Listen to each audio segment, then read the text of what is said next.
bueno, a hacer sus apreciaciones. En general, algunas recomendaciones que también son y que tienen que ver con la conectividad.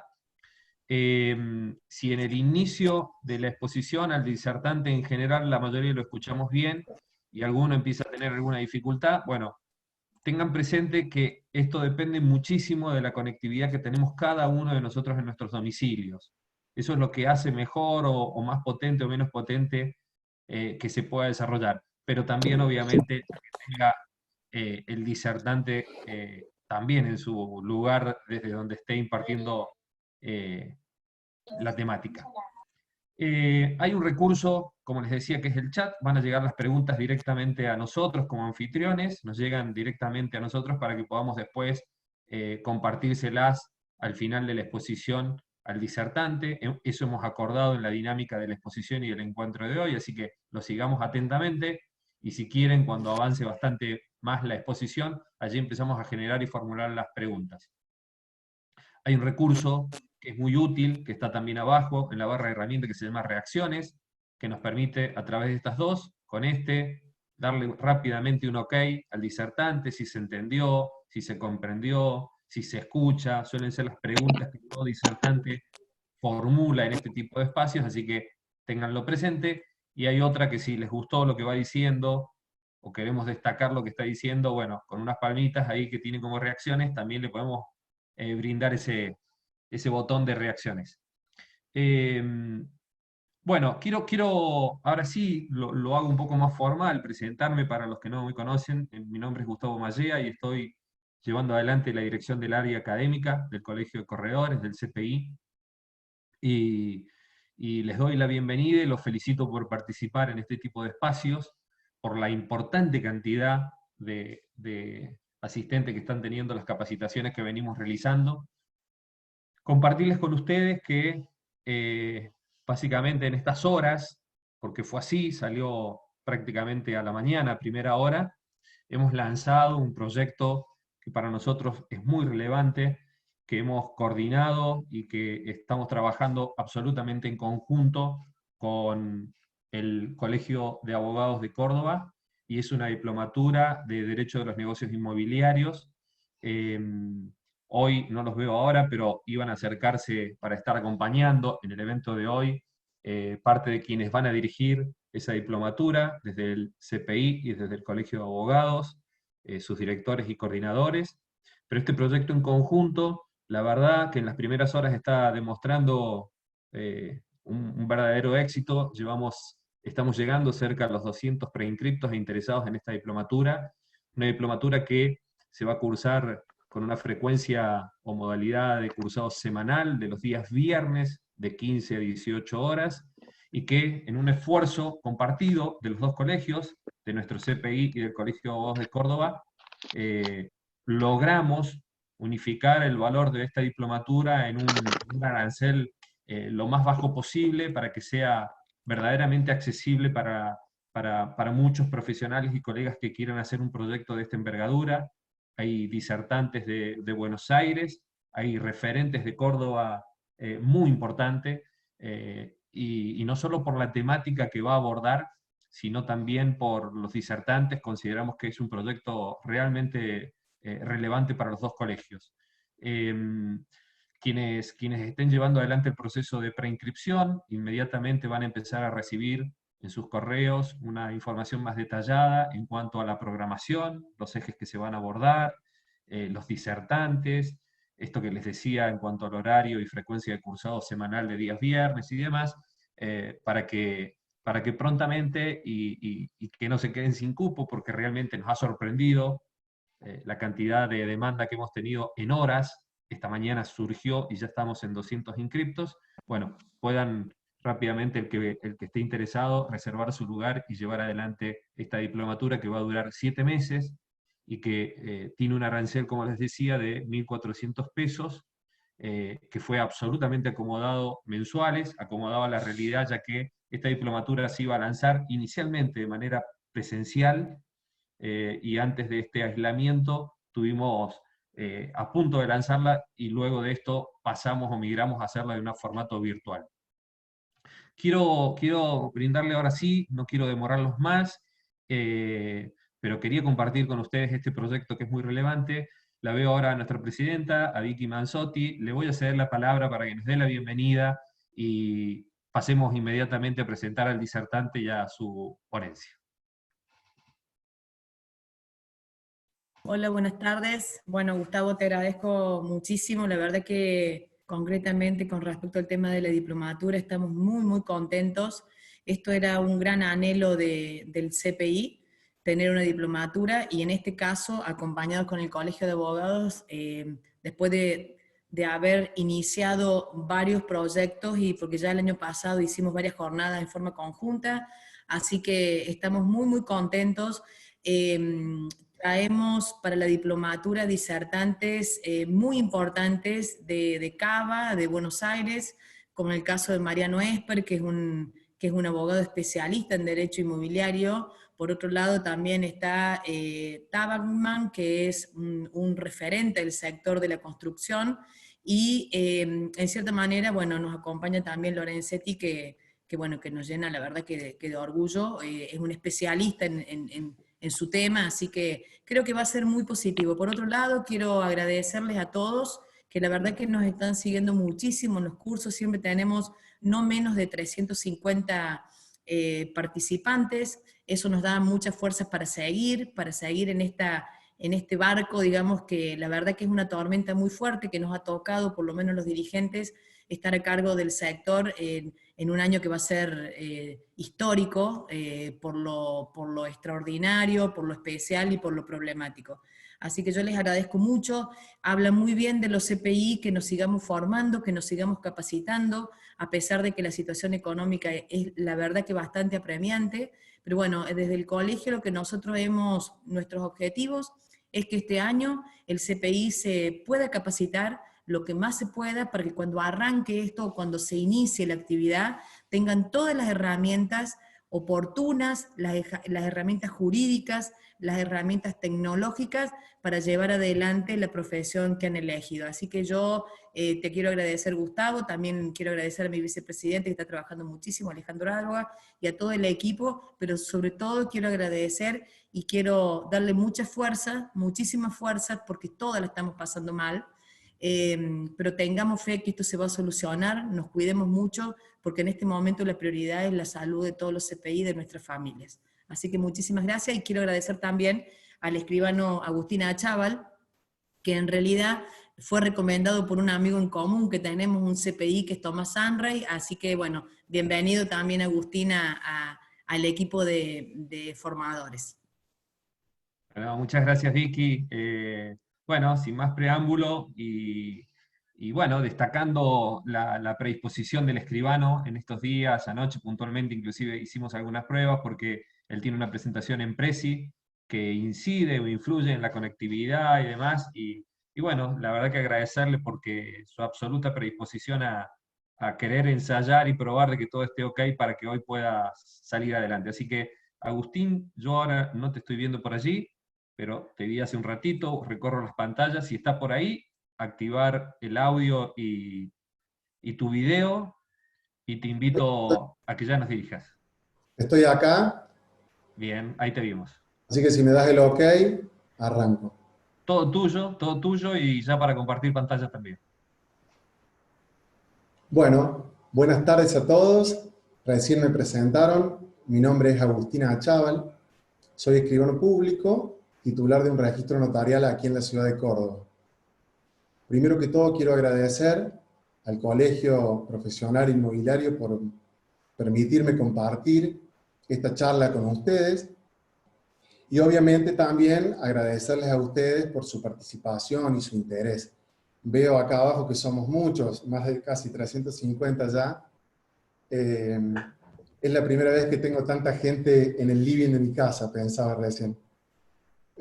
Bueno, les cuento un poquito, como les dijo la presidenta recién, les cuento cómo surgió la idea de esta charla. Un día conversando en la escribanía con un colega de ustedes, Tomás, le comenté que en los últimos tiempos había tenido algunos inconvenientes en algunos procesos de compra-venta de inmuebles en que habían intervenido algunas inmobiliarias, algunos inconvenientes con la documentación, con los antecedentes, con la situación jurídica del inmueble, ¿no?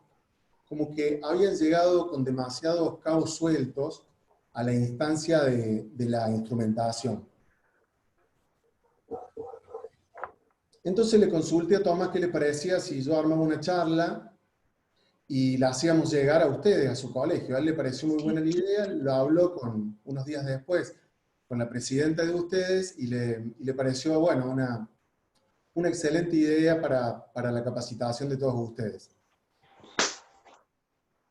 Ustedes saben que cuando una persona resuelve adquirir un inmueble, tan importante como que le guste el inmueble y se encuentre conforme con las características técnicas o la ubicación o el precio de la operación, es la situación jurídica del inmueble. Nadie compraría un inmueble, por más que le guste, si la situación jurídica del inmueble no es la adecuada.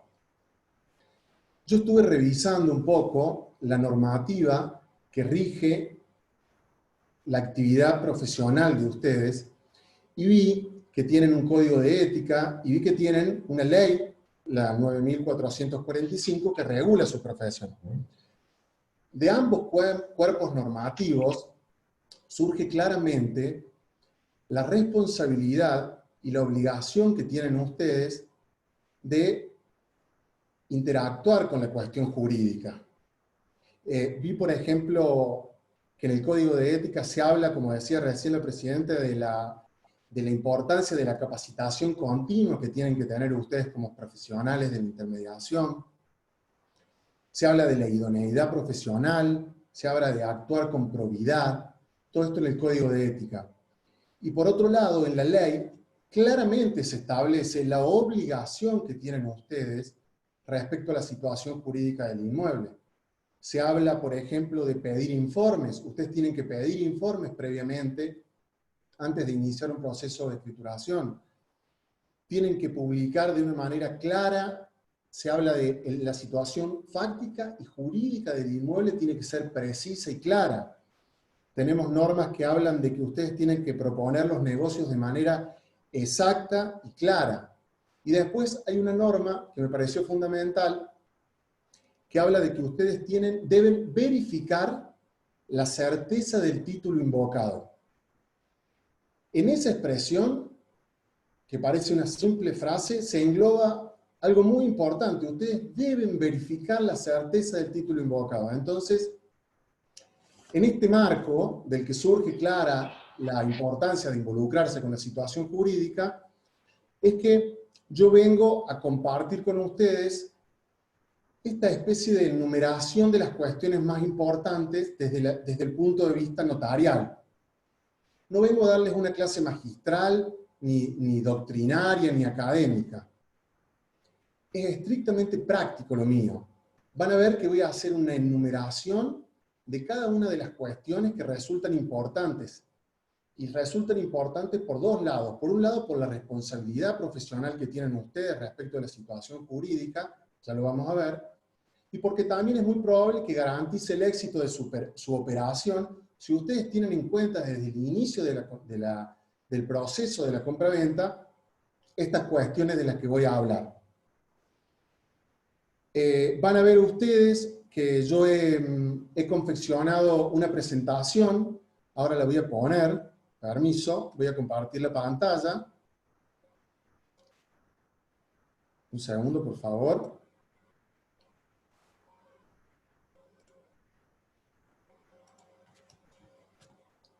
Se transforma cuando se... Ahí se ve bien, ¿no es cierto? La pantalla. No, Agustín, todavía no la vemos compartida, ¿eh? Bueno, dame un segundito que acomodo esto.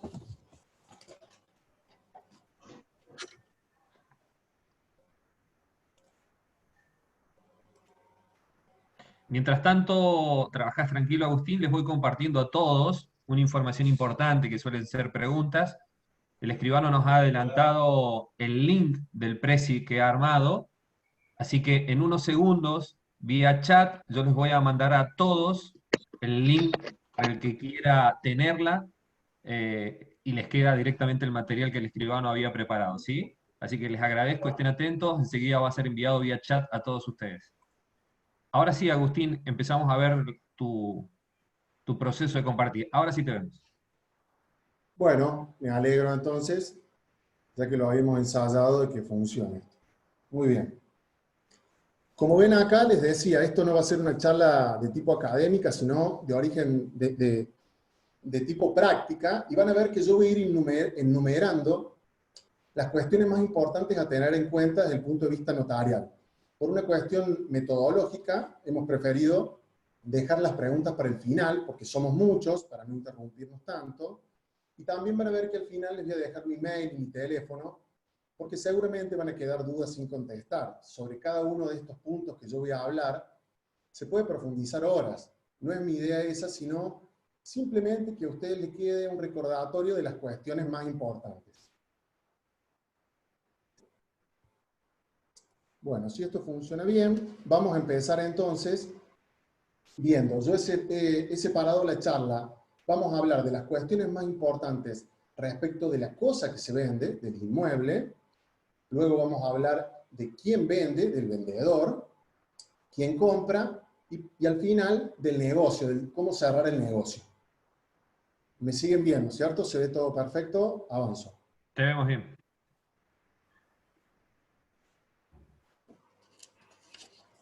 Bueno, muy bien. El primer punto, cuando ustedes tienen una operación nueva, es hacerse una pregunta que parece demasiado sencilla, pero que es importante. Es distinguir qué tipo de inmueble van a vender. Porque no va a ser lo mismo, ya lo van a ver cuando analicemos, no va a ser lo mismo la documentación, los antecedentes, el perfil de la operación, si se trata, por ejemplo, de una casa o de un lote, que si se trata de una propiedad horizontal, ¿no es cierto? Entonces, el primer enfoque es distinguir qué tipo de inmueble, de qué tipo de inmueble se trata.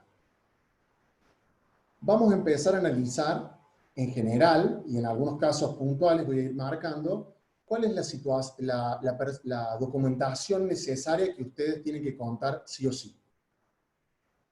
En primer lugar, como siempre, es sagrado para nosotros, hablamos de la escritura.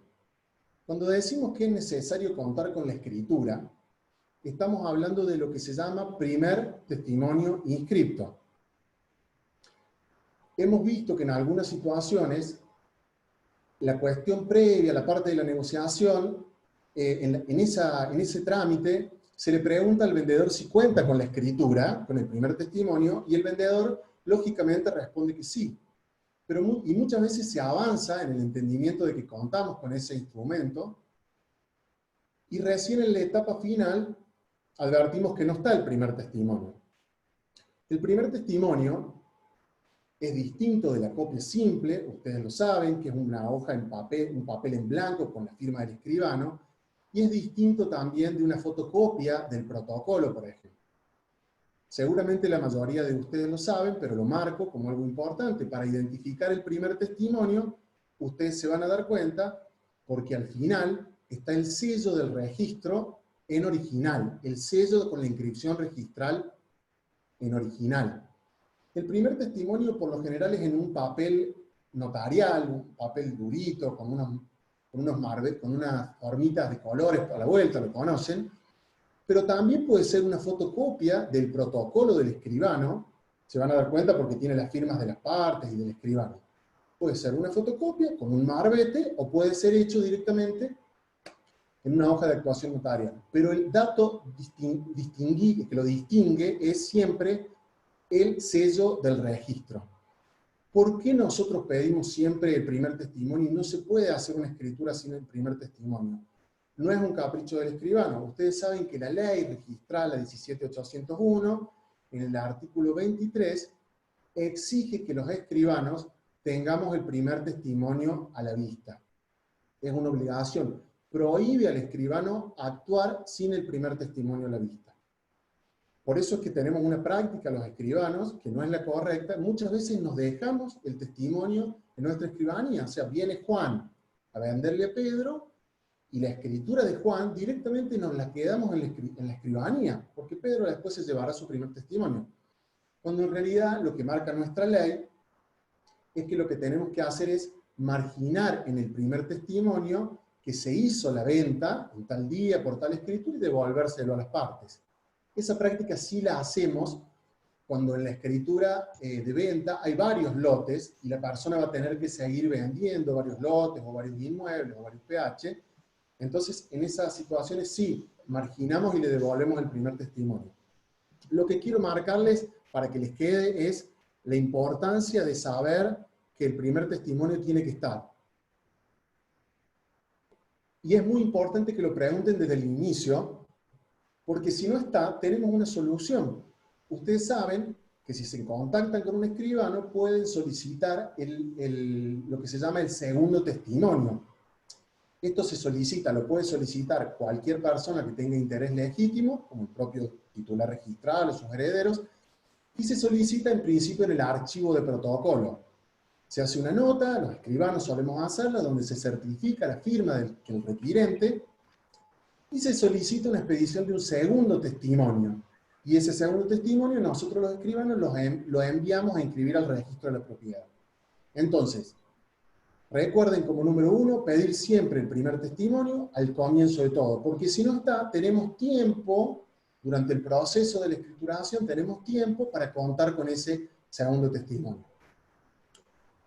Puede pasar también, como ven ahí, que dice boleto de compraventa, que cuando le digamos a la persona, tráeme la documentación con la que acreditas que sos dueño, nos traiga un boleto de compraventa.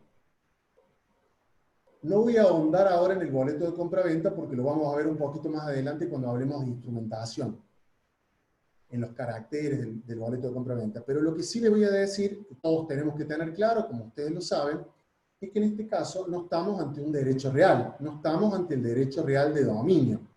Lo que tiene la persona que adquirió por boleto de compraventa es un derecho personal a exigirle al titular registral que escriture a su nombre en la medida que haya cumplido con sus obligaciones. Entonces, la persona que nos dice, bueno, yo voy a vender y tengo un boleto de compraventa, ok, ustedes saben muy bien que en realidad lo que vamos a hacer es ceder los derechos que surgen de ese boleto de compraventa. Les voy a marcar otra cuestión que parece una obviedad, pero hay que leerlos a los boletos de compraventa. El boleto es como la escritura, salvando las diferencias, si bien no cumple con un montón de requisitos que ya vamos a ver, es el instrumento del que surgen los derechos que vamos a ceder. Entonces, tenemos que verificar que estén bien los datos personales, tenemos que verificar que esté debidamente identificado el objeto. Hay boletos que dicen un lote en Villa Allende. Necesitamos que esté debidamente identificado el inmueble. Es muy bueno usar la nomenclatura catastral o el número de cuenta de rentas o la matrícula. Verificar que el precio esté pagado es muy importante. Y una cosa que muchas veces se nos pasa a todos, que es verificar que se haya pagado el impuesto de sellos. Ven ustedes acá en mi presentación, en el costadito, que hay como un telefonito. Cuando vayamos a instrumentar una cesión de un boleto de compraventa, tenemos que estar atentos a verificar que si tenemos varias sesiones, en todas se cumplan estos requisitos. O sea, tenemos que ver que en el boleto originario tengamos el impuesto de sellos pagado y en cada una de las sesiones que nos presentan también. Tenemos que ver que no haya saldos impagos, ya vamos a ver más adelante lo importante de esto, en cada una de las sesiones. Tenemos que verificar los asentimientos conyugales, porque alguno de los sesionarios puede haber sido, por ejemplo, casado y no estar el asentimiento. Entonces, fíjate ahí una flecha. es importante que hagamos esta verificación. También puede haber alguna exigencia de notificar al deudor cedido, por ejemplo. Y como dijimos recién, la importancia de verificar que esté pagado el impuesto de sellos. No solo en el boleto, sino en todas las sesiones, porque ustedes saben bien, y nos pasa seguido, que si no el cesionario final, cuando quiera escriturar a su nombre, va a tener que pagar todos los impuestos de sello de cada una de las sesiones, a veces son varias, y ustedes saben que el impuesto de sello tiene recargos y multas. Entonces muchas veces termina siendo la causa por la que no se hace una operación cuando uno cuantifica de qué estamos hablando. Avancemos. Consulta. Sí, vamos a dejar las consultas, Carlos, por favor, para el final, así yo avanzo con con la presentación, te pido por favor, si te parece, toma nota de tu consulta y después tengo todo el tiempo del mundo, así que vamos a tratar de contestar todo lo que podamos. ¿Puede ser? Así avanzamos. Gracias. Bien. Seguimos con la presentación que ven ahí. Ven que puse planos, protocolización administrativa. Ustedes saben que hace un tiempo ya, en la dirección de catastro, existe la posibilidad de hacer lo que se llama protocolización administrativa de planos. ¿Qué implica esto? Que es probable que alguien venga a vender un lote y les traiga una escritura y un plano protocolizado por catastro. Antes, ¿cómo funcionaba antes? Yo tenía un lote, una mayor superficie, quería subdividirlo y hacer un loteo, me contactaba con un ingeniero, él me hacía la subdivisión en un plano, ese plano lo aprobaba catastro y después iba a un escribano de vuelta, y el escribano hacía una escritura que decía: viene Juan Pérez, me dice que es dueño de todo este inmueble, la mayor superficie, y me dice que acá a un plano ha hecho una subdivisión y han nacido todos estos lotes, y se mencionaban en la escritura. Entonces se vendía con esa escritura. Ahora van a ver que en realidad, como hay una protocolización administrativa, ya no está esa segunda escritura. Entonces lo que van a tener que pedir es la escritura por la que Juan Pérez compró la mayor superficie y el plano protocolizado en catastro. Y nosotros, escribanos, vamos a hacer la escritura de venta de cada uno de esos lotes con esa documentación, con la escritura del lote antecedente y el plano protocolizado. Obviamente verificamos en el registro de la propiedad que hayan nacido los lotes, porque ahora directamente catastro envía la información al registro de la propiedad y nacen todas las matrículas de los lotes. Sigamos. Si nos presentan, si lo que vamos a vender es una propiedad horizontal, un PH, es muy importante de vuelta que pidamos y que leamos el reglamento de propiedad horizontal. Ustedes saben que la característica del derecho real de propiedad horizontal es que, más allá de ser un derecho real que está regulado en nuestro Código Civil, está reglamentado en el reglamento de propiedad horizontal. Entonces puede haber restricciones muy importantes en el reglamento que ustedes deben conocer.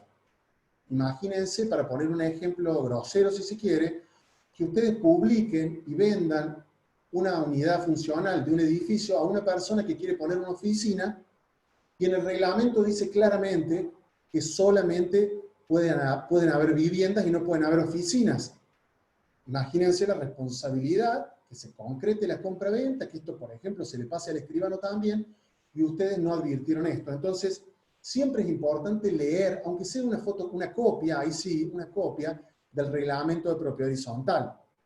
Pueden surgir restricciones o reglamentaciones de los usos comunes. Puede el comprador pensar que va a poder usar la pileta todos los días, y eso no es así. La pileta la usa solamente, qué sé yo, el del penthouse del último piso. Puede haber restricciones en el uso de las cocheras, etc. O sea, es muy importante que lo vean. También es importante que en estos casos, más allá de que el escribano lo va a hacer, en las PH pidan siempre el certificado de libre de deuda de expensas. Ustedes saben que este certificado tiene dos partes importantes. El administrador tiene que certificar que no se adeudan a expensas, pero también tiene que certificar que no hay juicios contra el consorcio. Ustedes saben que todos los propietarios de las unidades funcionales son también propietarios comunes de las partes comunes. Y en ese sentido también responden todos si hubiera un juicio contra el consorcio. Entonces es muy importante pedir ese libre de deuda de expensas, porque el comprador está comprando también, de alguna manera, los juicios que haya contra el consorcio. Sigamos. Deudas impositivas, dice ahí. Ustedes saben que los escribanos tenemos también obligación de pedirlo, pero yo, ¿por qué le digo a la inmobiliaria siempre pedí las deudas? Porque si ustedes, desde el inicio, ven cuál es la situación de las deudas del inmueble, es una herramienta más que tienen en la negociación con las partes. Muchas veces hay gente que vende porque no está pudiendo pagar sus deudas, y hay deudas muy abultadas. Entonces, conocer esa situación de deudas, de municipalidad, de rentas, de agua, de expensas, Es una herramienta que ustedes tienen que tener a la hora de colaborar, intermediar en la negociación. Ustedes saben que muchas veces el comprador toma cargo de esas deudas. Entonces, me parece que es muy bueno que las conozcan desde el inicio, más allá de que el escribano las va a pedir más adelante. Por último, para terminar en esta parte que tiene que ver con la situación jurídica y la documentación referida al inmueble, tienen que estudiar también la normativa aplicable. ¿Qué quiero decir con esto? Ustedes saben que muchas veces hay normativas, por ejemplo, municipales o restricciones en un barrio cerrado que aplican a la cosa. Por ejemplo, una persona puede comprar o querer comprar en virtud de una publicación hecha por ustedes, una intermediación hecha por ustedes, un lote en un barrio cerrado con la idea de construir un dúplex y la normativa aplicable no permite construir un dúplex. O tiene la idea de hacerse una casa con unas características técnicas determinadas y la municipalidad de esa zona no permite hacer ese tipo de edificación o esa altura. O el barrio cerrado exige que dejen tantos metros de frente y entonces a la persona ya no le sirve. Entonces ustedes tienen responsabilidad desde el comienzo, como dijimos, cuando tienen que ser profesionales y hablar claramente de la situación jurídica y fáctica del inmueble. No pueden no conocer que en ese lote no se puede construir un dúplex, por ejemplo. Entonces, todas estas cuestiones, si ustedes las tienen desde el comienzo, van a llegar a la instancia final con prácticamente todo resuelto y no vamos a tener inconvenientes al final del proceso, cuando llegue la parte de la instrumentación. Vamos a avanzar un poquito y vamos a ver la cuestión fáctica. Así como ustedes tienen que analizar la documentación en la que se basa el vendedor para vender, obviamente que ustedes cuentan con el asesoramiento de los escribanos, para eso estamos nosotros y es nuestra obligación asesorarlos. Ustedes, yo siempre le digo a las inmobiliarias con las que trabajo que está muy bueno que desde el comienzo se comuniquen con nosotros y nos digan, che, escribano, mirá, me traen esta documentación para encarar una venta, ¿cómo la ves? Tengo esta declaratoria, tengo esta sentencia, tengo esto que por ahí tiene alguna complicación. O sea, que ustedes se interioricen de la situación jurídica no quiere decir que no se hagan asesorar, y está muy bien que así lo hagan. Es parte de trabajar bien, como ustedes como profesionales, pedir el asesoramiento, como nosotros también se lo podemos pedir a ustedes o a cualquier profesional. En la parte fáctica, el avance de la obra, por ejemplo. Dijimos al principio que ustedes tienen obligación por la ley de hacer publicidad clara respecto de la situación jurídica y fáctica del inmueble. ¿Qué quiere decir? Si ustedes están vendiendo por boleto, por ejemplo, un edificio, ustedes tienen que tomarse el trabajo de ir a ver cuál es el estado real de construcción de ese edificio. Ustedes no le pueden, por ejemplo, vender a alguien que está pensando que el departamento está construido y no está construido. O por ejemplo, si están vendiendo, como le llaman, de pozo, asegurarse con el constructor cuáles son las características que va a tener ese inmueble. No podemos vender confiando en un folletito sin estar seguros. No le podemos decir al comprador, sí, mira, esto va a tener 3 dormitorios y vista, no sé, al norte, y que después no sea así, porque el comprador está tomando su decisión en base al asesoramiento profesional que ustedes le dan. Entonces, tenemos que verificar el avance, la construcción, las características técnicas que va a tener el inmueble. Vemos en el paso que sigue que dice libre de ocupantes o cosas. ¿Qué quiero decir con eso? Ustedes tienen que verificar qué va a pasar con la tradición. No voy a ahondar ahora en esto porque lo vamos a ver más adelante, pero saben ustedes la importancia de la tradición, de la entrega de la cosa. Entonces, desde el comienzo, y no cuando ya venimos, nos sentamos en lo del escribano, desde el comienzo hay que hablar clarito. El inmueble está vacío, ¿no es cierto? No quedan cosas en el inmueble. Vos necesitas tiempo para quedarte en el inmueble o lo vas a entregar inmediatamente. ¿Tenés un inquilino en el inmueble? Todas estas cuestiones sí o sí tienen que estar habladas desde el comienzo. Nos ha pasado muchas veces que llegamos al momento de firmar la escritura y el vendedor nos dice como si nada, bueno, sí, yo ya el mes que viene me voy. Nosotros en ese momento nos queremos morir los escribanos. Ustedes saben, y ya vamos a ver la importancia del título y el modo, de la importancia de la tradición, de la entrega y la posesión. Entonces, Si ustedes tienen en claro de entrada esto, es muy simple. En el momento de instrumentar, cuando se contacte con el escribano, le dicen, che, escribano, ¿sabes qué? El vendedor se quiere quedar un mes, se quiere quedar 2 meses, se quiere quedar 6 meses, hay un inquilino, hay unos muebles, lo que sea, nosotros podemos buscar la solución a eso, ustedes la conocen. Si hay un contrato de alquiler, habrá que ceder el contrato de alquiler. Si la persona quiere seguir viviendo, habrá que hacer un contrato de comodato. Pero lo importante es que no se nos pase esta pregunta. No se les pase esta pregunta. Y por último, el estado de conservación. ¿Qué quiero decir con esto? Ustedes saben que si hay una casa que tiene daños, no es que no se pueda vender. Si hay una casa que está partida al medio, que se está hundiendo al medio, no es que no se pueda vender. Ustedes, de hecho, yo sé que lo hacen, van y miran el inmueble porque muchas veces toman fotografías para hacer las publicaciones. En ese momento, ustedes tienen que verificar el estado del inmueble y tomar nota de las cuestiones o fallas que pudiera haber, obviamente que las importantes, ¿no? No hace falta que tomen nota de que hay un vidrio roto. Pero si ustedes advierten que hay un vicio, un daño importante, ustedes no pueden hacer como que miran para otro lado y no sacar la foto de esa pared que está partida al medio, o de un cimiento que está hundido. Porque como dijimos al principio, la ley los hace responsables por su intermediación y por la cuestión fáctica del inmueble. Está bien, tiene su responsabilidad el vendedor también, o sea, hay un montón de cuestiones, pero yo estoy hablando de la actuación profesional de ustedes. Entonces, hay una pared partida, muy bien, veamos, hay una pared partida. Escribano, ¿sabe qué? Cuando hagamos la escritura o cuando hagamos el boleto, pongamos que hay una pared partida, que el comprador la conoce a la pared partida y no tiene problema con que haya una pared partida. Ya han arreglado las partes, han descontado 20.000 pesos para arreglar la pared o la va a arreglar el vendedor antes de entregarlo, etc. ¿Ah? Entonces, verificar ese estado de conservación del inmueble también es responsabilidad de ustedes. Llegado el caso, hablan con el escribano y ponemos una cláusula especial, alguna renuncia, por ejemplo, del que el comprador dice que renuncia a hacer cualquier reclamo, muchas veces se hace, a veces compran en ruinas directamente un inmueble porque van a voltearlo para hacer un edificio. Entonces se suele poner una cláusula donde dice que renuncia a cualquier reclamo que tenga que ver con esta situación. Bueno, muy bien, sigamos.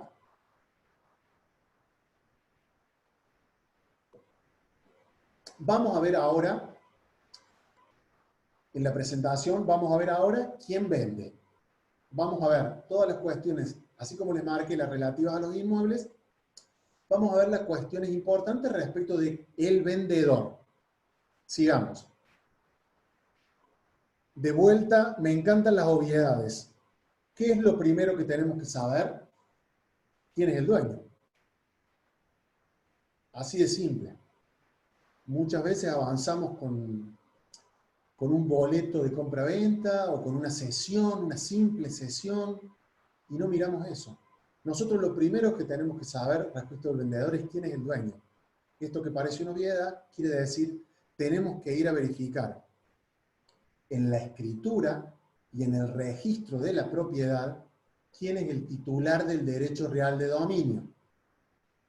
Aún en el caso de que vendan por boleto, aún en el caso de que Juan le vendió a Pedro y hoy viene Pedro a ceder, ustedes tienen que estar seguros de que Juan es el titular registral. Y ya vamos a ver más adelante por qué. Entonces, aunque parezca obvio, hay que verificar quién es el titular registral. Lo van a ver en la escritura y lo van a ver en el registro de la propiedad. Vamos a empezar a enumerar las cuestiones relativas a la persona. Obviamente no está ahí en la presentación. Ustedes saben que nosotros los escribanos tenemos que justificar la identidad de la persona que actúa. Nosotros tenemos un artículo, el 306 del Código Civil, que dice que podemos identificar a las personas de dos maneras. O aseguramos que la conocemos a la persona, los escribanos, o acredita su identidad con un documento nacional de identidad, con el DNI. No sirve la tirita, no sirve la explicación de que tiene el DNI en trámite. Si es un argentino, el DNI. O lo conoce el escribano o el DNI. Y si es un extranjero, y solamente en ese caso, el pasaporte. No puede venir tampoco un argentino con el pasaporte. Argentino, DNI. Extranjero, pasaporte. El domicilio es muy importante que lo verifiquen también, porque les dejo un tip, una recomendación respecto de esto. Si el vendedor fuera extranjero, hay que tener presente también con tiempo que al momento de pagar el impuesto a la transferencia hay todo un trámite distinto ante la AFIP. Ya no se paga el ITI común y corriente, sino que hay que hacer un trámite ante la AFIP para ver cuánto es lo que corresponde pagar. O sea, si el vendedor es yugoslavo, no paga el ITI igual que un argentino. Entonces, cuando te trae el DNI el vendedor y ves que es extranjero, y sobre todo en la escritura por la que adquirió, vemos que figura el domicilio en el extranjero, prendamos una lamparita y hablemos con el escribano para ver este tema. Bueno, una vez que tenemos justificada la entidad, vamos a un tema súper importante que es el estado civil. ¿Por qué es tan importante el estado civil? Ustedes saben muy bien, pero vale la pena repasarlo, y para eso es esta charla, lo que significa el asentimiento conyugal. En nuestro Código Civil, actualmente, tenemos 3 tipos de asentimiento conyugal, y la mayoría de las inmobiliarias lo tienen claro, pero por las dudas de vuelta, lo vamos a repasar. El artículo 70, acá está en el corazoncito este del costado, ven están los artículos. Puse el corazoncito por lo del asentimiento conyugal, aunque muchas veces no hay tanto corazoncito ni tanto amor, pero bueno. Primer asentimiento, artículo 470. ¿Cuál es el caso del 470? El asentimiento de los bienes gananciales. Vamos a dar un ejemplo claro. Juan y María están casados y durante el matrimonio adquieren de manera onerosa un inmueble. Independientemente de que esté a nombre de Juan o de María, o de los dos, cuando quieran vender, tiene que firmar el otro cónyuge.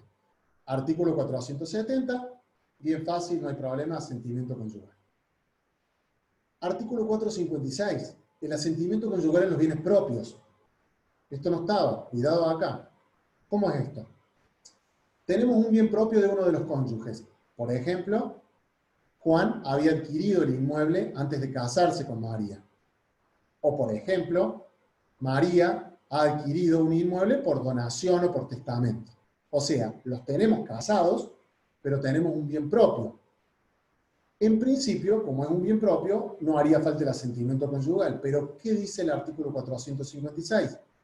Es necesario el asentimiento conyugal, aún en los bienes propios, si es la vivienda.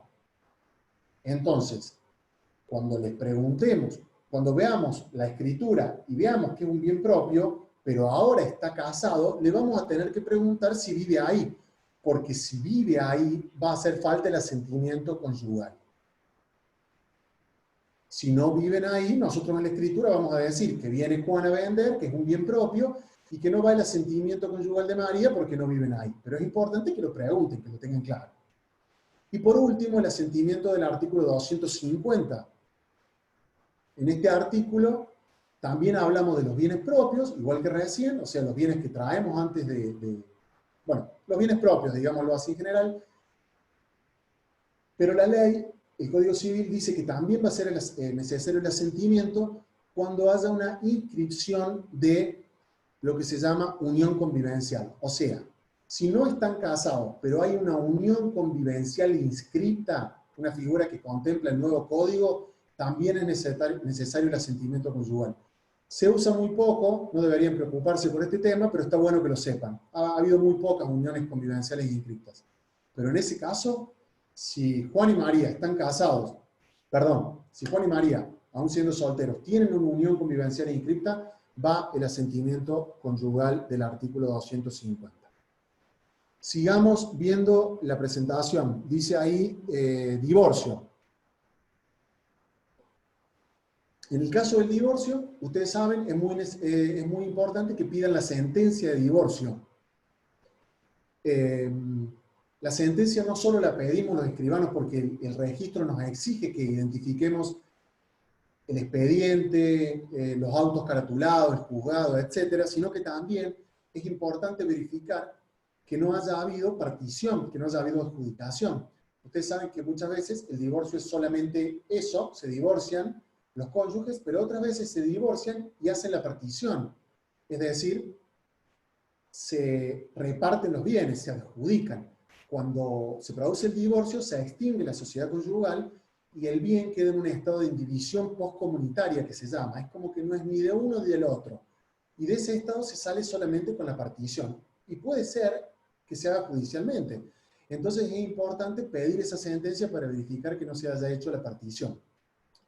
En este caso, si quieren disponer y están divorciados y no han hecho la partición, van a tener que firmar ambos cónyuges, ¿cierto? Más allá de que el bien esté a nombre de uno o a nombre del otro, si es un bien ganancial, como no se lo han adjudicado, van a tener que firmar ambos cónyuges. Seguimos con la presentación, dice menores de edad. Estamos viendo el vendedor. La pregunta es, ¿puede vender en nuestro derecho un menor de 18 años? Y la respuesta es sí, puede vender. ¿Qué es lo importante acá? Recuerden que la única forma que tiene de vender un inmueble un menor de 18 años es con la autorización judicial para vender. Es decir, sus padres, en virtud de la responsabilidad parental, lo van a representar en la escritura, obviamente, no va a venir el bebé a firmar la escritura, pero lo más importante es que tiene que tramitarse con un abogado la autorización judicial para vender. Esto es muy importante porque a veces no todo el mundo lo tiene claro.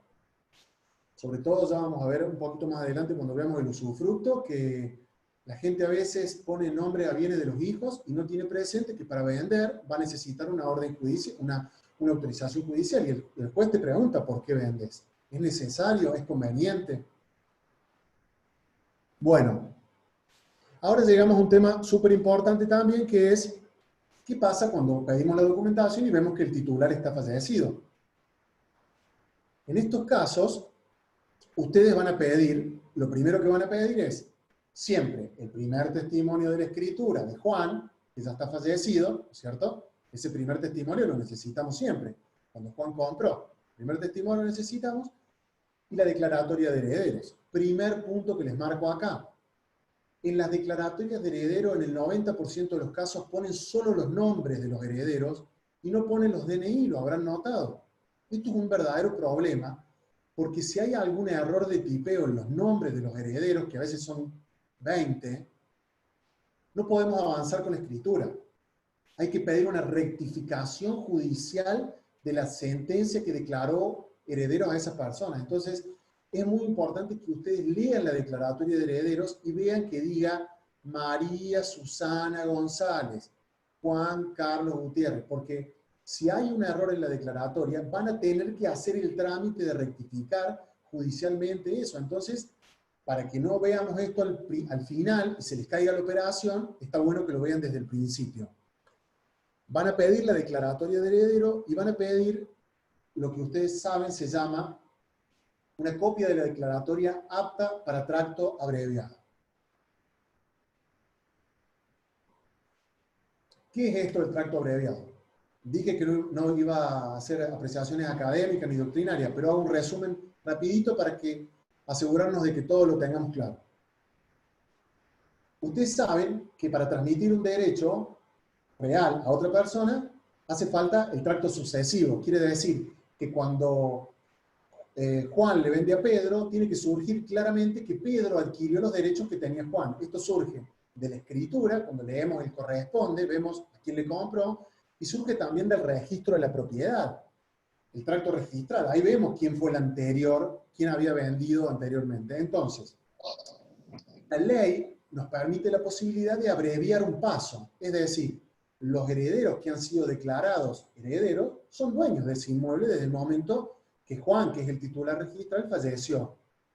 Pero hasta que esos no se adjudiquen, hasta que no haya una adjudicación que puede ser judicial o ante un escribano público, si son todos mayores y están presentes,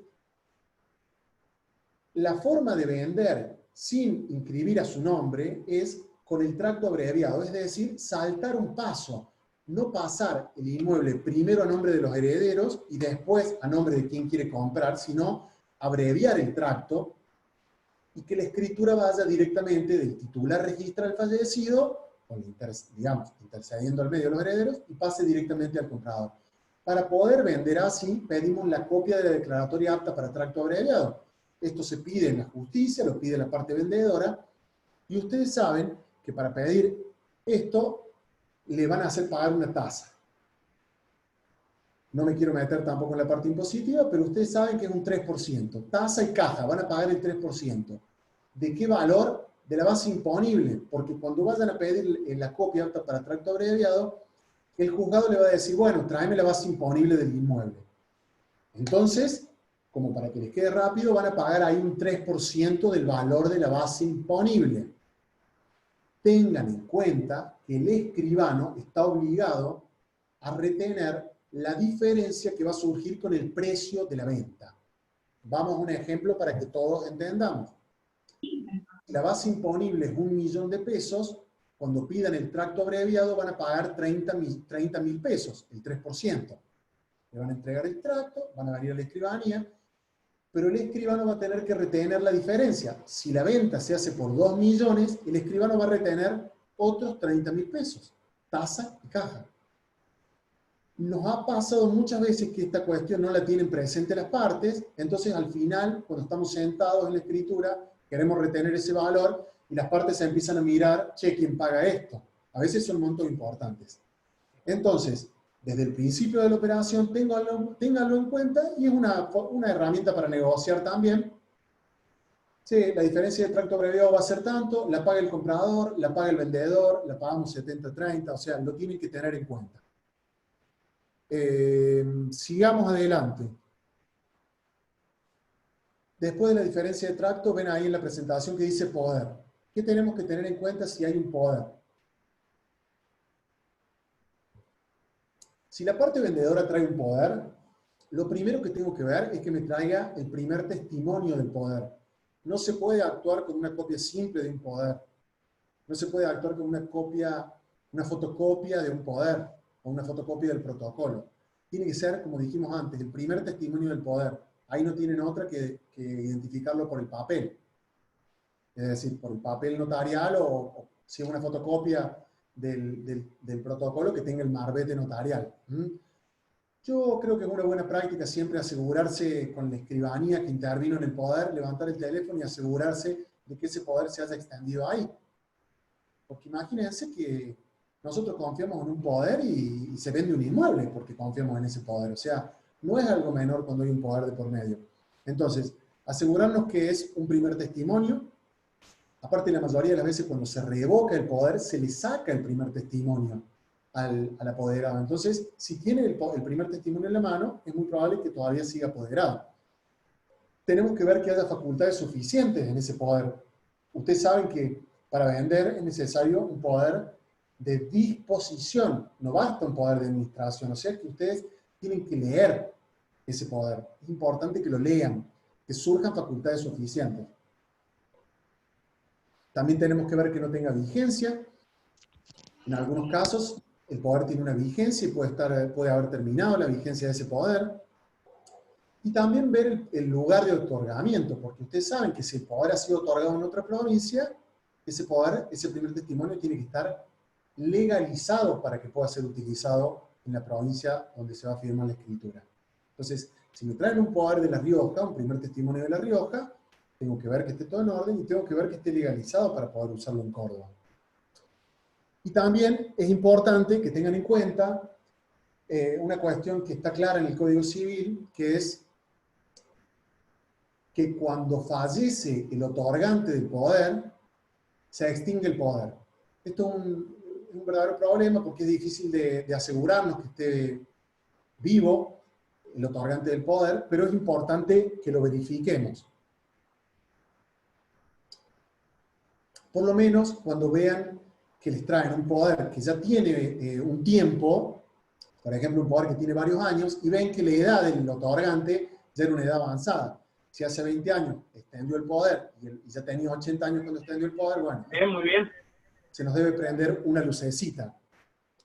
Y por último, asegurarnos del asentimiento conyugal, porque en el poder puede estar prestado el asentimiento del otro cónyuge, o si no, tendremos que ver que se preste, más allá de que haya un poder, que se preste el asentimiento conyugal en el momento en que actúe el apoderado. Voy a tomar un poquito de agua y seguimos con la parte de si el vendedor es una persona jurídica.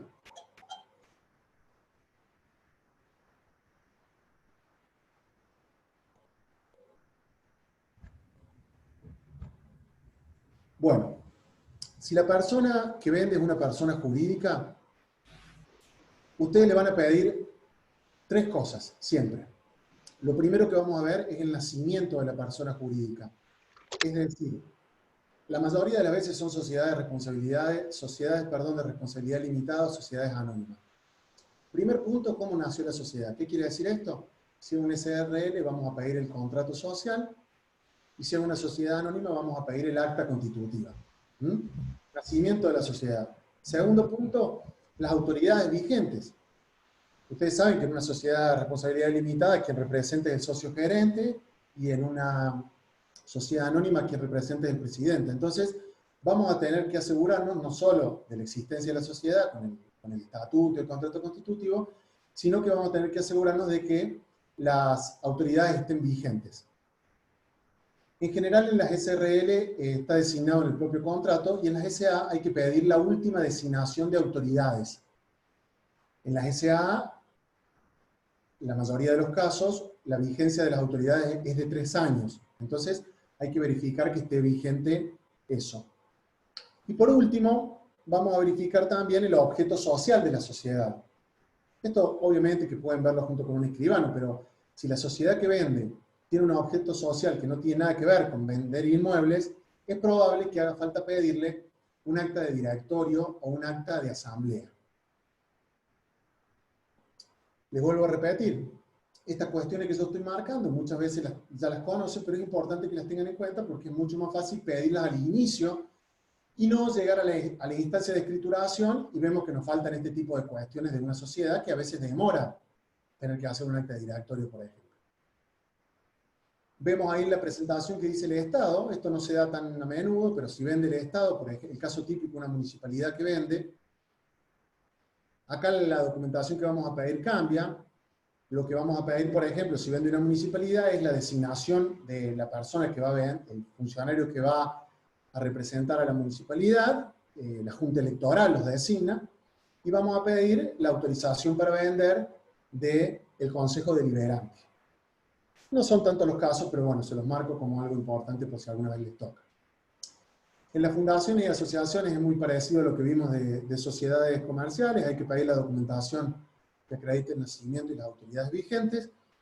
Y respecto a los fideicomisos, no voy a entrar a hilar muy finito porque tiene su complejidad, pero sí decirles que en este caso, como ustedes saben, no estamos ante la presencia de una persona jurídica, sino que estamos ante la presencia de un contrato.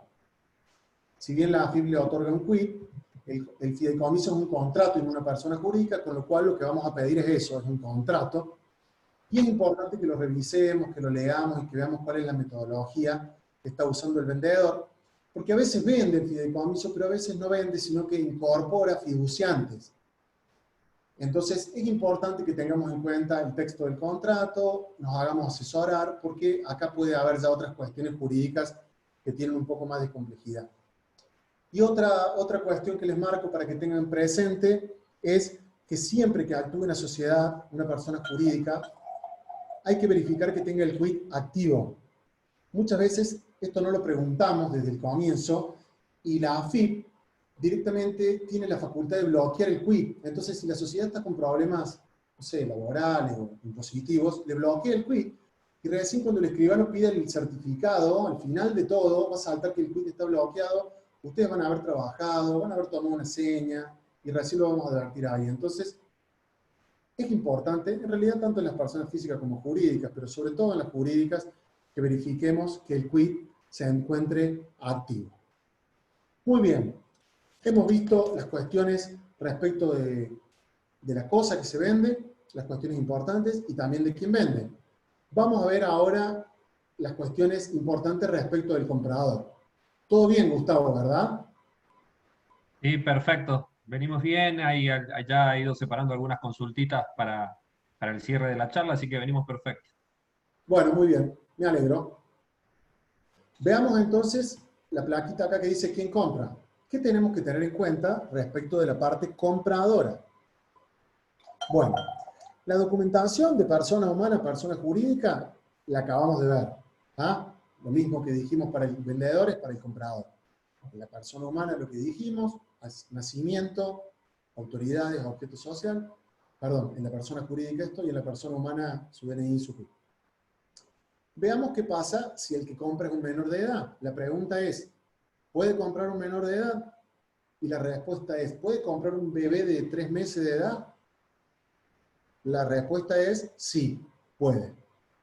¿Cómo lo hace? Actuando a través de sus padres, que tienen la responsabilidad parental. Los padres pueden comprar a nombre de ese menor.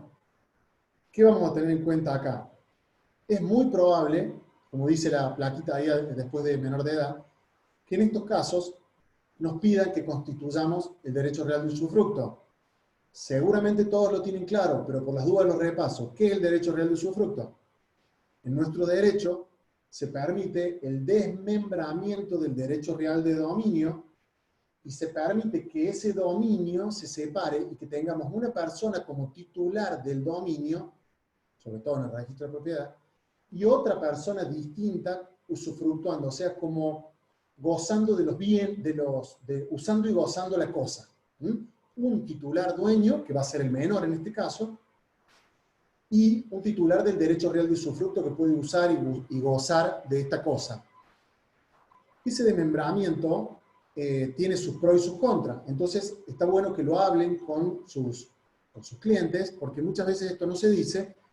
El aspecto positivo, bueno, por un lado la parte impositiva, que eso lo manejan los contadores, pero también es muy positivo que cuando fallezcan los usufructuarios, que por lo general son los papás, los hijos no van a tener que hacer ningún trámite. El derecho real de usufructo vitalicio se extingue con el fallecimiento del titular del derecho real de usufructo. Entonces los chicos, hijos, ya pueden vender directamente con el primer testimonio de cuando adquirieron y la partida donde dice que su padre usufructuario ya ha fallecido. El escribano no te va a pedir más que eso.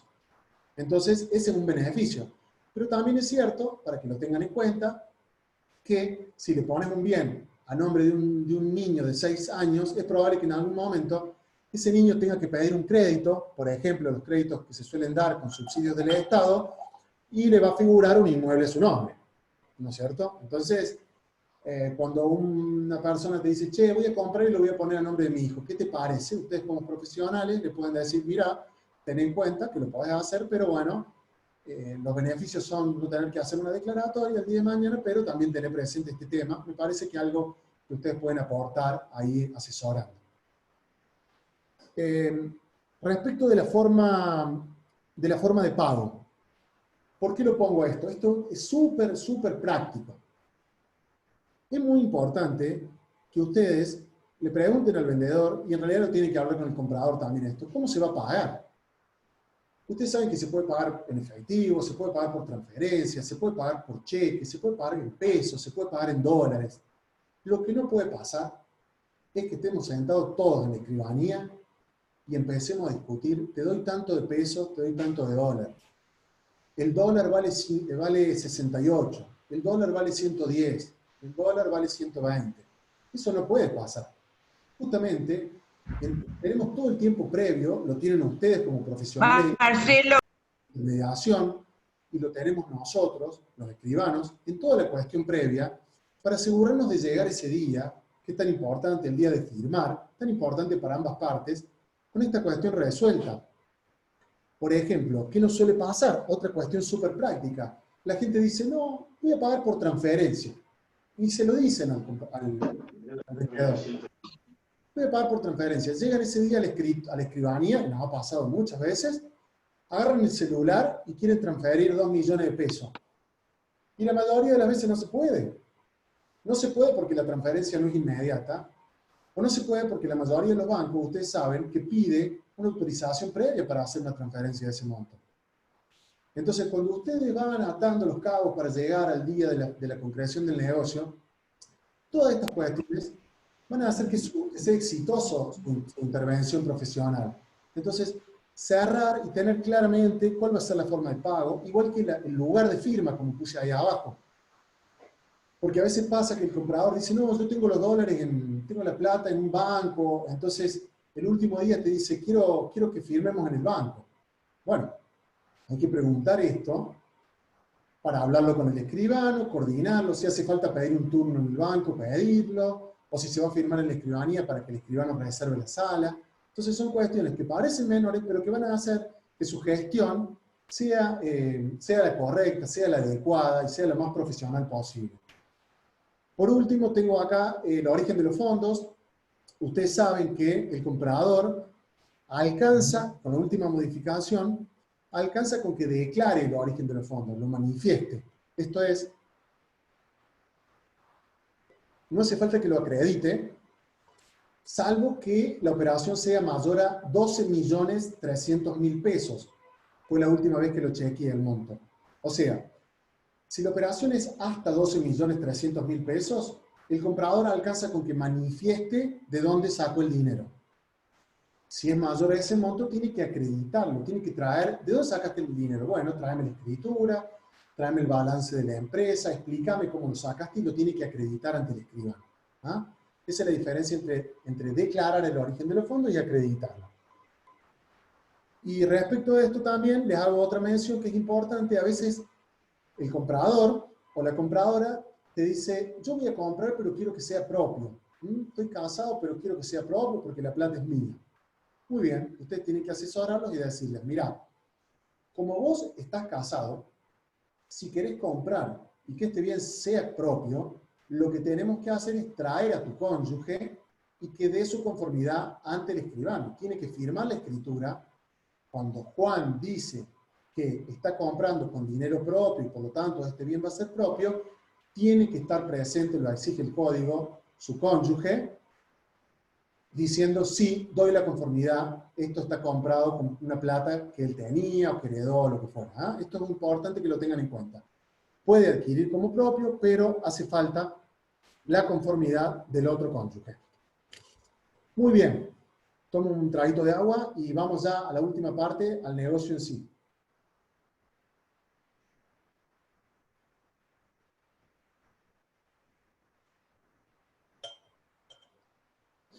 Bueno, muy bien.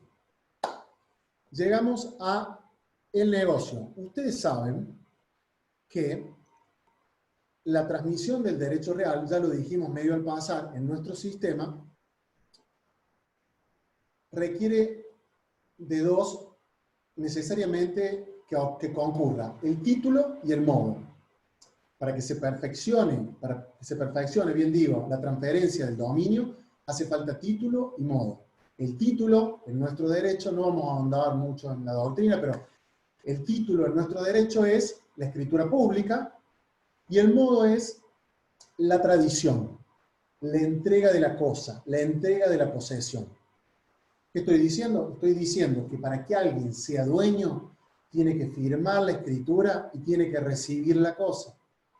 Ya vamos a ver que esa recepción puede ser simbólica, a veces es la entrega de la llave, pero tiene que ocurrir ambas cosas, título y modo, escritura y tradición. Por eso lo importante que hablábamos de saber si hay alguien viviendo, si hay un contrato de alquiler, si se va a quedar el dueño viviendo un tiempo más, porque ahí el perfeccionamiento de la tradición va a ocurrir con la notificación del deudor cedido, va a ocurrir con la firma del comodato. Entonces es importante que tengamos en cuenta esto. El perfeccionamiento no ocurre hasta que no tenemos título y modo. Pero lo cierto, ¿cómo verificamos esto? ¿Cómo nos damos cuenta que hay un dueño? Porque vamos a tener una escritura donde hay un dueño y en el registro de la propiedad también lo vamos a verificar.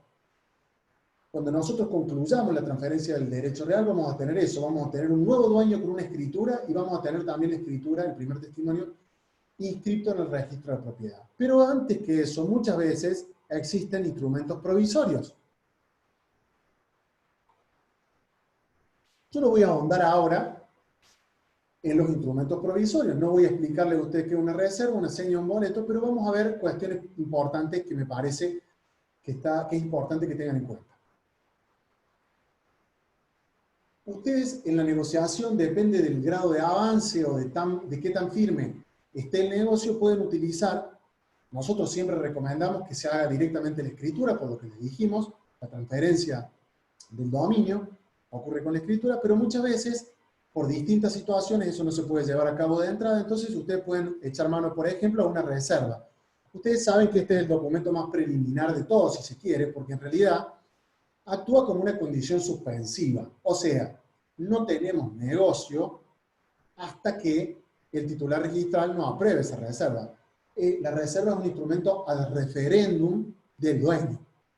Entonces, si firmamos una reserva, sería como lo más provisorio, si se quiere, del instrumento que pueden usar.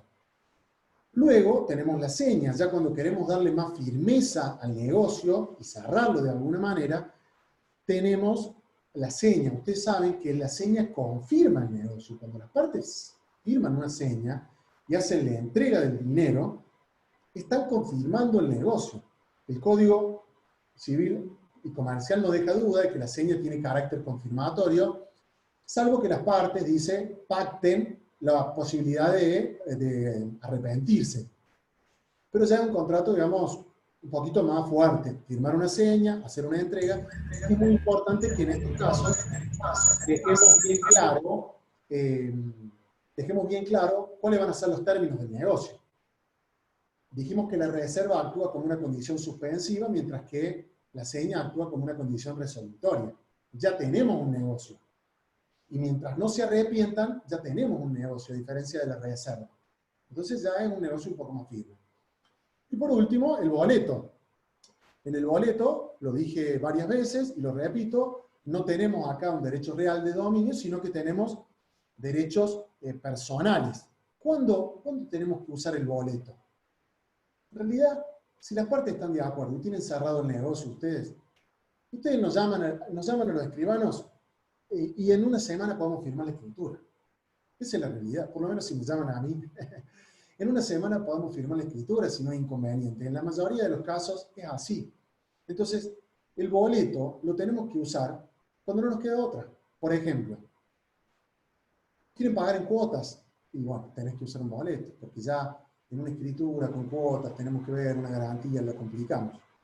Están vendiendo algo que está en construcción y va a llevar un tiempo la construcción, van a ir pagándose las cuotas. Está muy bien que se use un boleto.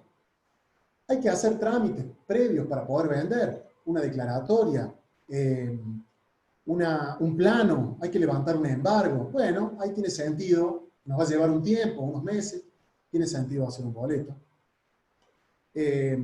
Hay algún derecho real, por ejemplo, una hipoteca que cancelar, entonces van a hacer una entrega y con esa entrega se va a levantar la hipoteca. En esos casos, sí, tiene sentido. O a veces hay otras cuestiones impositivas, el comprador no quiere hacer la escritura en este momento, o los costos. Bueno, hay cuestiones, hay muchas veces donde no queda otra, pero está bueno que ustedes tengan claro que no es lo mismo, ¿no es cierto?, el boleto que la escritura. Y en este punto quiero marcar algo muy importante.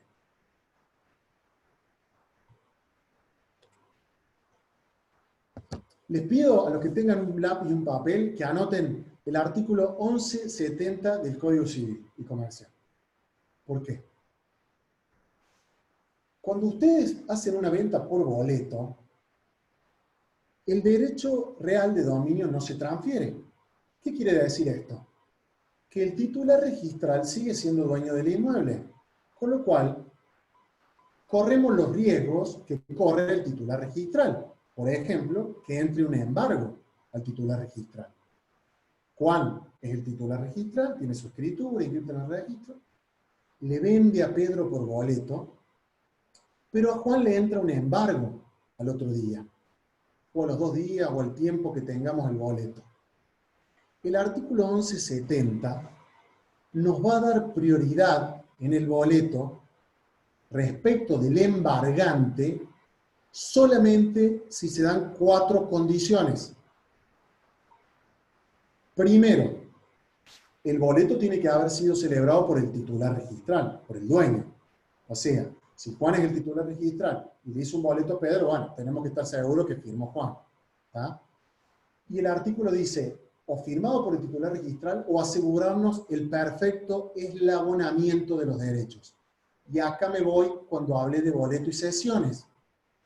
Uno de los requisitos es que haya un perfecto eslabonamiento. Tendremos que verificar que cada una de las sesiones sea perfecta, que haya sentimientos conyugales, que estén los precios pagados. Si tenemos 6 o 7 sesiones al medio, para poder oponernos a ese embargante del titular registral, uno de los requisitos es el perfecto eslabonamiento. Requisito 2, que se haya pagado el 25% del precio. Entonces, si van a hacer un boleto, asegúrense de que se pague el 25%, o si va a haber cuotas, asegúrense de que se otorguen los recibos en forma, porque para poder presentarnos ante el embargante y decir, yo había comprado antes que vos, embargante, voy a necesitar acreditar el pago del 25% antes de que se trabe el embargo. 3, la fecha cierta. Eso es simple. Boleto, firma certificada por escribano, fecha cierta. Y 4, la publicidad registral o posesoria. ¿Qué quiere decir esto? La publicidad registral acá no la usamos mucho, es decir, inscribir el boleto no se usa mucho, pero sí la posesión. Por eso acá de vuelta volvemos a la importancia de entregar, o sea, hacer la tradición, ya sea de manera real, entregando la cosa, o simbólica, notificando la cesión del contrato de alquiler, o firmando un comodato. Porque vamos a tener los 4 requisitos para poder enfrentarnos al embargante. Repetimos para que les quede claro. Que se le haya comprado el titular registral o un perfecto eslabonamiento en las sesiones, pagado el 25% antes de la traba del embargo, fecha cierta con el escribano que certificó la firma y publicidad, o sea, entrega de la posesión para hacerlo más simple. Recién ahí vamos a poder tener, la ley nos protege ante un embargante del titular registro. Y cuando hagan un boleto, por lo que hablé al principio, por la responsabilidad que ustedes tienen, nunca se olviden que aunque sea un boleto de compraventa, yo he visto boletos, no de profesionales como ustedes, pero sí de la gente que ustedes saben, hay gente, digamos, que a veces hace intermediaciones de tipo ilegal, francamente son ilegales, cuando no tienen la matrícula ni la formación que tienen ustedes. Yo he visto boletos bajados de internet, boletos que realmente son un amarracho. Ustedes, como profesionales, si pueden hacerlo con la intervención de alguien que los asesore, que los ayude, de un abogado, de un escribano, ustedes tienen que saber que el boleto es un instrumento que sobre todo si va a durar mucho en el tiempo, tiene que contemplar todas las cuestiones debidamente, las partes debidamente determinadas. Muchos boletos no tienen el estado civil. Muchos boletos no tienen el estado civil, no sabemos si hacía falta o no el asentimiento, por ejemplo. Determinar debidamente los objetos por la matrícula, o sea, el lote por la matrícula, la designación, la ubicación, el número de cuenta renta, la nomenclatura catastral, el precio de manera clara, cómo se va a pagar, si se paga en ese acto, otorgar recibos de ese precio, si se va a pagar posteriormente, ver cómo se van a otorgar esos recibos, verificar si vamos a poner alguna condición, algún cargo, el asentimiento, como les dije, que es muy importante. Informar a las partes que tienen que pagar el impuesto de sello. Aunque hagamos un boleto, hay que pagar el impuesto de sello. Ustedes saben que está grabado por el impuesto de sello, que es el 1,5. Y si no se lo decimos a la parte en ese momento, es probable que más adelante, cuando quieran ceder ese instrumento, tengan que pagar recargos importantes. Y los van a llamar a ustedes. Che, no me dijiste nada que tenés que pagar sellos del boleto. Entonces, esta es una responsabilidad. Nosotros también la tenemos como escribanos, obviamente. Pues yo se las marco a ustedes, una responsabilidad cuando hacemos un boleto, tomar todas estas precauciones por lo que les dije del 1170 y para actuar debido, digamos, conforme a lo que establece la ley de ustedes. Aunque hagan un boleto, tienen que pedir informe al registro y asegurarse que el titular registral es quien dice serlo. Tienen que ver rentas, tienen que ver catastro, tienen que ver que no haya una inhibición de la persona que va a vender. ¿Ah? No es el boleto, sobre todo si está pensado para durar en el tiempo, es un instrumento que tiene que estar bien hecho. Es muy importante esa redacción por estas cuestiones que les decía.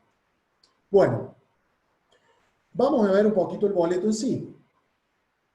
Yo recién les mencioné las cuestiones a tener en cuenta, por ejemplo, el precio, determinar claramente si va a ser en pesos o en dólares. Acá tenemos el tema del ITI. Recuerden que el ITI, el impuesto a la transferencia, o sea, cuando alguien vende, tiene que pagar el impuesto a la transferencia. Si es una persona humana, paga el 1,5 del precio. Y si es una persona jurídica, paga el 3% del precio. En el ITI, o sea, en el caso de que sea una persona humana, no lo va a pagar al 1,5 del precio si adquirió el inmueble que hoy viene a vender después del 1 de enero del 2018. O sea, si viene a vender Juan y cuando trae la escritura, Juan nos muestra que compró después del 1 de enero del 2018, cuando Juan venda no va a pagar el ITI, el escribano no va a retener el ITI, porque adquirió después del 1 de enero del 2018. En ese caso corresponde que pague el impuesto a él con su declaración, etc. Pero para que lo tengan presente. Pero digo esto porque es muy importante al momento de fijar el precio, que tengan en cuenta como una herramienta de la negociación también, que va a haber que pagar ese impuesto y ver quién va a estar a cargo de ese impuesto. El costo de la escritura es un tema que también tiene que cerrar en el momento del boleto, cómo se va a pagar.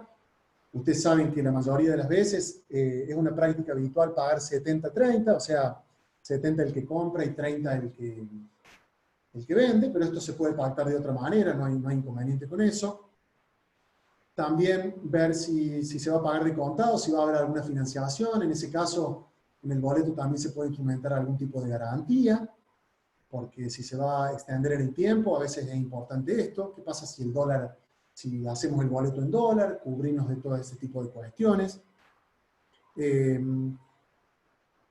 La designación del escribano se puede hacer o no. A veces se pone simplemente que el escribano lo va a designar el adquirente, o a veces ya en el boleto se designa un escribano para evitar después una discusión respecto de ese tema. Y la importancia de la tradición, como dijimos. Acá ven al costadito que puse tradición, comodato o cesión de la locación. Es importante que digamos en el boleto si se entrega la posesión, que se entregue. Y si no, veamos de instrumentar, como les dije, un comodato, si va a seguir viviendo el vendedor, o una cesión de del contrato de locación para perfeccionar este requisito de la tradición. Vamos a ir entrando en la última parte. Si ustedes tienen en cuenta todas estas cuestiones que yo marqué hasta acá, cuando lleguemos a la instancia de la instrumentación de la escritura, el trabajo del escribano va a ser muy simple, va a revisar toda la documentación, pero ya va a venir todo súper analizado, masticado. Entonces va a ser mucho más simple para todos. Si tenemos la documentación respecto del inmueble en forma, si tenemos la documentación que vimos respecto del vendedor, del comprador, la declaratoria, todas estas cuestiones que le marqué, el escribano va a hacer un estudio de título, va a revisar todas las cuestiones que les mencioné, las va a volver a revisar el escribano. Pero vamos a tener la tranquilidad de que llegamos a esta instancia y no nos va a surgir una traba que nos haga retroceder. Vamos a armar la escritura pública, la vamos a redactar. Ustedes saben que es importante dar la lectura de la escritura pública. Yo tengo, por ejemplo, muchos escribanos lo hacen, la práctica de enviarles a las partes la escritura. Eso está bueno que ustedes se lo pidan al escribano, que un día o 2 días antes envíen la escritura a las partes por mail, para que la lleven leída. Entonces eso también está bueno, porque si llega a haber algún error o algo que corregir ese día, ya todos estamos relajados. Viene la inmobiliaria, viene el comprador, viene el vendedor, nos saludamos, leemos la escritura que ya sabemos que está revisada. No discutimos si se paga en dólares, si se paga en pesos, quién paga el ITI, si los herederos están bien o está mal escrito. Esa es la idea de mi charla, que lleguemos con todo debidamente preparado a este punto. Ustedes saben que en este punto el escribano va a pedir el certificado registral. Este certificado tiene más importancia que la matrícula, porque lo que hace es bloquear el dominio en el registro. Entonces, el certificado nos informa cuál es la situación jurídica del inmueble y nos garantiza que esa situación se va a mantener durante el tiempo que el escribano le lleva a confeccionar la escritura y combinar la firma con las partes. Entonces, si a mí el registro me informa que Juan es el dueño y que no tiene embargos ni inhibiciones, me lo informa en un certificado, por más que yo firme la escritura 4, 5, 10 días después, si pasara algo en ese periodo de tiempo no me va a ser oponible. Yo ya tengo reservada la prioridad. Entonces, es importante que antes de pedir ese certificado que tiene un vencimiento, cerremos con el escribano todas las cuestiones que puedan haber quedado, como dijimos, el lugar, dónde se va a firmar, cómo se va a pagar, y este es el momento también de verificar con el escribano si hace falta incorporar alguna cláusula especial. Cuando el escribano pida el certificado, por ejemplo, puede surgir que hace falta hacer una rectificación, porque en la escritura antecedente había un nombre mal escrito, o había un número mal escrito, o aparece un embargo, o una hipoteca. Bueno, en ese momento el escribano se va a contactar con ustedes y vamos a ver cuál es la forma, cómo se puede solucionar, viabilizar la operación. A veces se puede tomar a cargo el embargo, la hipoteca, se va a estudiar.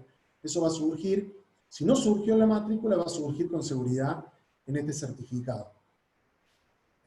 Por último, bueno, el escribano tiene obligación de pedir el certificado también catastral. Acá se verifica no la situación jurídica, sino la situación fáctica del inmueble. Acá verificamos que no haya inconvenientes con los límites, con los linderos, que no se haya iniciado, por ejemplo, un plano para hacer un usucapión. Entonces, esta responsabilidad es nuestra, pedir un certificado en catastro, así como pedimos también el certificado en el registro para bloquear la prioridad. Y también tenemos la obligación de pedir los impuestos y servicios, que como yo les decía, si ustedes ya lo han pedido, esto va a facilitar todo, porque no nos vamos a sorprender en la última instancia de que hay una deuda y ver quién la paga. Igual con embargos, hipotecas, vamos a ver en ese momento cómo se puede resolver. Y ustedes saben que nuestro proceso culmina, vamos a firmar la escritura en el protocolo ese día, vamos a entregar una copia simple a las partes, que no es la escritura definitiva, vamos a redactar el primer testimonio, nosotros los escribanos lo vamos a enviar al registro de la propiedad y va a salir inscrito ese primer testimonio, que va a ser la herramienta que va a tener para acreditar que es dueño la persona que acaba de comprar. Cuando venga ese primer testimonio inscrito del registro, lo va a tener que retirar el comprador y va a usar ese instrumento cuando tenga que acreditar que es dueño o el día de mañana cuando tenga que vender. Entonces, ustedes ven cómo cierra todo el círculo de mi charla con esta inscripción del registro de la propiedad. Quiero agradecerles a todos por haber llegado hasta acá. Veo que todavía siguen ahí la mayoría. Y bueno, cierro diciéndoles que me parece muy bueno que el colegio de ustedes haga estas cosas.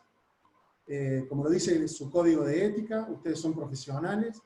Y los profesionales, ustedes como nosotros, tenemos como herramienta el conocimiento y la formación. Esa es nuestra herramienta.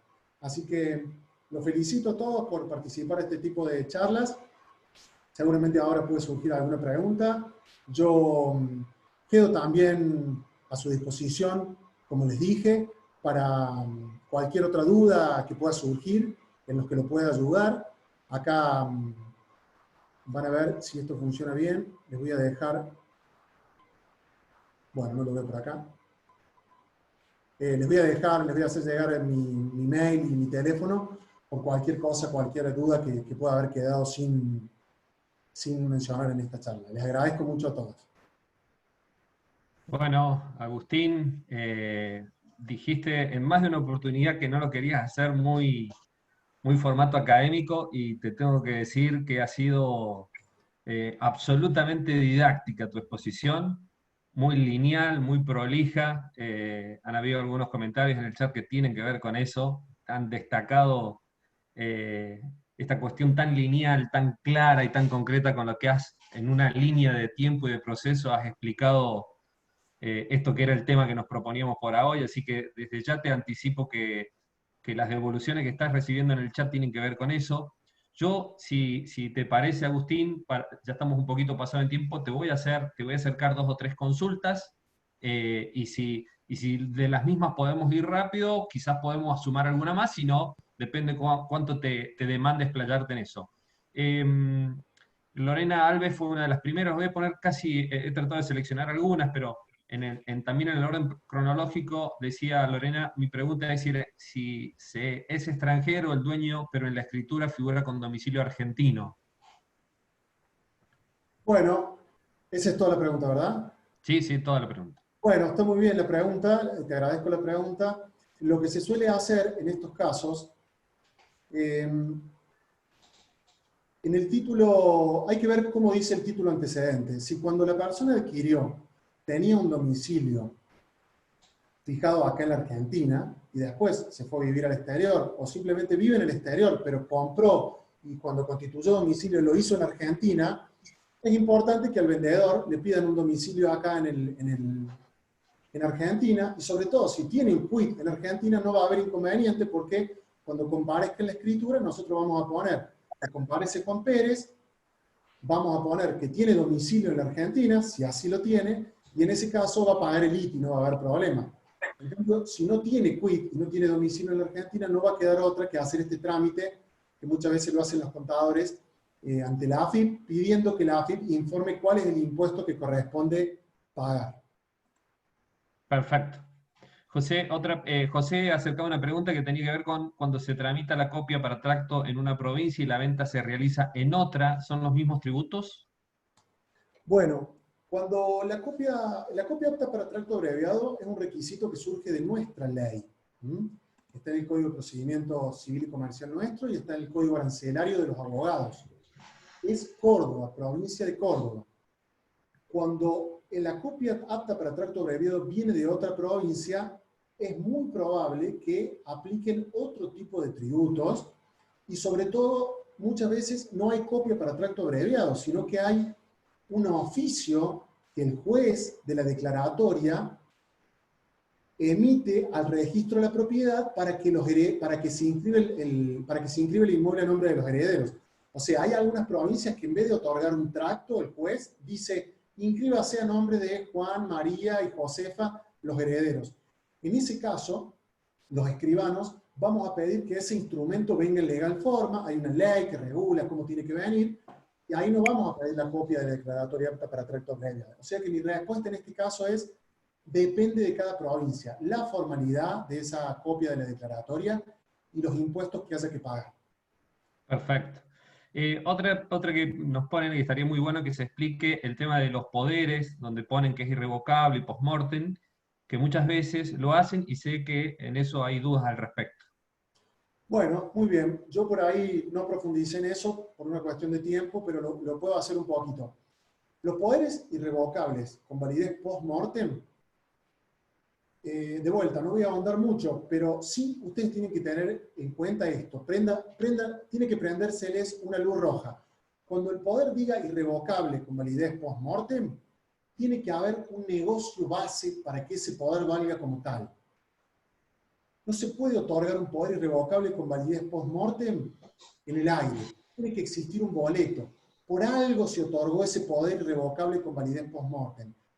El Código Civil lo prevé, no me acuerdo exactamente el artículo ahora, pero si hay un poder irrevocable, tendremos que pedirle el boleto. Cuando venga un vendedor y te diga, yo quiero vender porque tengo este poder, es probable que en realidad no sea un apoderado, sea un comprador. Haya habido un boleto que no nos están mostrando y quieran actuar en virtud de ese poder. Entonces, a ustedes se les prende la lucecita, poder irrevocable, escribano Achával, ¿cómo vemos este tema? Eso es lo que tienen que hacer ustedes. No quiero ahondar mucho porque hay muchas cuestiones para marcar en esto, pero lo importante es que se les prenda esa lamparita. Te voy a ser franco, han empezado a surgir varias y muchos sobre todo de destacar y felicitarte. Así que hago la última, sepan entender que han habido muchas y ha sido muy difícil poder terminar. Ricardo sumaba una más. En quien vende, artículo 456, asentimiento, cuando es vivienda conyugal, ¿qué elementos son necesarios para determinar formalmente qué es la vivienda conyugal? Domicilio en DNI, otros elementos. Poder, ¿qué elementos solicitar para verificar que el poderdante está vivo? Bueno, ahí hay dos preguntas. Sí. Vamos a tratar de contestar las dos lo más práctico posible, como trato de ser siempre. En el artículo 456, el asentimiento corresponde, cuando es un bien propio, solo si viven ahí. La verdad, en la práctica, es que si te manifiestan que no viven ahí, para mí, escribano, es suficiente. Ahora, si a mí me traen el DNI y yo veo que el domicilio del DNI es en esa casa, la verdad que le voy a pedir el asentimiento. Nosotros los escribanos siempre tenemos un criterio. Vamos por lo más estricto. ante la duda, prestar el asentimiento. Entonces, si el DNI dice que vive en otro lado y me dice que no viven ahí, bueno, listo, es un bien propio, firma vos solo, no hace falta que venga tu cónyuge. Pero si le pedís el domicilio de el DNI de su cónyuge y del vendedor, y ves que ambos tienen domicilio ahí, tenemos que ser serios, tenemos que ser profesionales, y en ese caso yo pediría el asentimiento. Y respecto a la segunda parte de la pregunta, que habla del poder, la verdad es que no se puede verificar a ciencia cierta que esté vivo el poder dante. Pero como dije, si me traen un poder otorgado hace 20 años y la persona que firmaba ya tenía 90 años, o está en el récord Guinness, o probablemente haya fallecido. Entonces, hay una herramienta que es el RENAPER, que se puede pedir un informe, y ahí te informan si una persona ha fallecido o no. Eso ustedes lo pueden hacer como profesionales, entiendo, como los escribanos, podemos entrar al RENAPER y pedirlo. Pero la realidad es que nosotros lo hemos pedido en algunos casos, y no ha sido precisa la información. Lo que nosotros hacemos es pedirle al vendedor, o sea, a quien viene a firmar en virtud del poder, es que declare bajo fe de juramento que ese poder sigue vigente. Entonces, de alguna manera, la responsabilidad pasa a ser de la persona que va a actuar en virtud de ese poder, porque yo no puedo más que pedir ese informe de RENAPER, que puede ser preciso o no. Lamentablemente, ahí hay una zona gris, pero ustedes, yo creo que cumpliría con su responsabilidad profesional comprender la lamparita de decir, che, este poder ya tiene unos años, lo revisemos con el escribano, llamemos a la escribanía, veamos dónde se hizo, cuándo se hizo. Yo creo que eso es suficiente en la instancia de intervención que tienen ustedes. Bueno, te voy a ir compartiendo. Sabrina dice muy claro y bien explicado. Felicitaciones. Adrián, muy buena la charla. Muchas gracias. Ricardo, perfecto. Gracias por las respuestas. Felicitaciones. Muy pragmática la exposición. Claudia, muchas gracias. Impecable charla. Bueno, son algunas de las devoluciones que estás recibiendo, Agustín. Te vuelvo a decir, ha sido muy claro, ha sido muy lineal, muy concreto. Así que te agradecemos. No vamos a abusar más de tu tiempo. Ha sido absolutamente didáctico. Vos no querías caer en eso, yo te digo que ha sido muy didáctico, más allá de bajarlo con situaciones prácticas y, bueno, ir planteando situaciones en cada uno de esos 4 ejes que has estructurado tu charla, que te digo que está muy buena. Si les parece, no puedo ver todas las pantallas, si está nuestra presidenta, como para que hagamos ya el cierre formal, pero Sí, de un nuestra parte segundo. agradecerte. Sí. La verdad que es muy claro. Te agradezco muchísimo, Agustín. La verdad que la recomendación que me dio mi amigo Tomás Sanrey fue excelente, así que seguramente te vamos a estar convocando para otro tipo de capacitación, porque creo que puede ser que sea básico, pero podemos hablar de fideicomiso, podemos hablar de muchísimos otros temas que los corredores inmobiliarios siempre necesitamos tener el apoyo de los escribanos, son nuestros socios directos, y además que siempre hay muy buena predisposición de los escribanos. Y me quedé con una que te demoro 2 minutos. Muchas veces cuando llevan los boletos que son realizados por ILE, los escribanos hagan hincapié de que los únicos habilitados para hacer las operaciones inmobiliarias somos los que estamos bajo la ley 9445. Te agradezco un montón y espero que nos haya servido y que de ahora en más, con toda la escritura que te vamos a llevar, ¿sí? Cumplamos a rajatabla lo que nos contaste. Muchísimas gracias. Bueno, muchas gracias a todos. Nuevamente, Agustín, gracias también en lo personal por la absoluta predisposición que tuviste.